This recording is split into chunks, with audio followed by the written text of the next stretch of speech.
Wound. It is a circumscribed injury which is caused by external force and it can involve any tissue and organ. A wound is a break in the integrity of the skin tissues often which may be associated with disruption of the structure and function.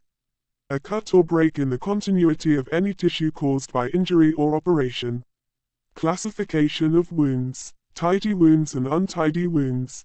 Classification based on type of wound. Clean incised wound, lacerated wound, bruising and contusion, haematoma, puncture wound, abrasion, crush injury. Injures to bone and joint, may be open or closed. Injuries to nerve, either clean cut or crush. Injuries to arteries and veins.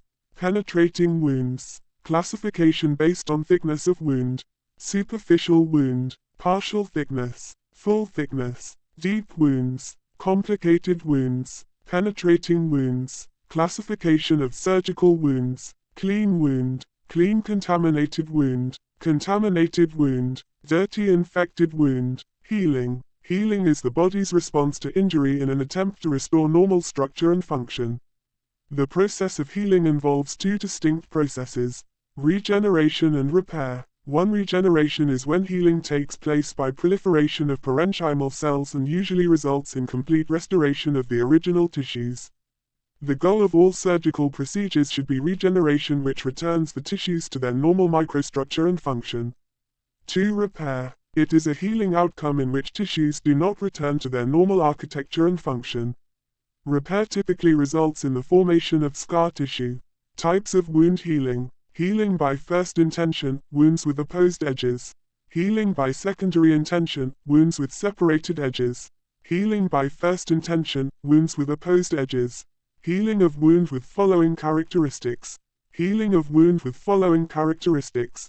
Clean and uninfected, surgically incised, without much loss of cells and tissue. Edges of wound are approximated by surgical sutures. Wounds with opposed edges, primary union. Within 24 hours. Neutrophils appears at margin of incision. Epidermis thickens. In cut layer of the dermis thin epithelial layer forms. By day 3, neutrophils replaced by macrophages. Epithelial cell proliferation continues, thickening epidermal covering layer. By day 5, incisional space is filled by granulation tissue. Neovascularization is maximal. Collagen fibrils become more abundant and begin to bridge incision. Epidermis recover its normal thickness and differentiation of surface cells yields a mature epidermal architecture with surface keratinization. During the second week, continued accumulation of collagen and proliferation of fibroblasts. Leukocytic infiltrate, edema and increased vascularity have largely disappeared. By the end of the first month, scar comprises a cellular connective tissue devoid of inflammatory infiltrate covered now by intact epidermis. Dermal appendages that have been destroyed in the line of the incision are permanently lost. Tensile strength of the wound increases thereafter, but it may take months for the wounded area to obtain its maximal strength.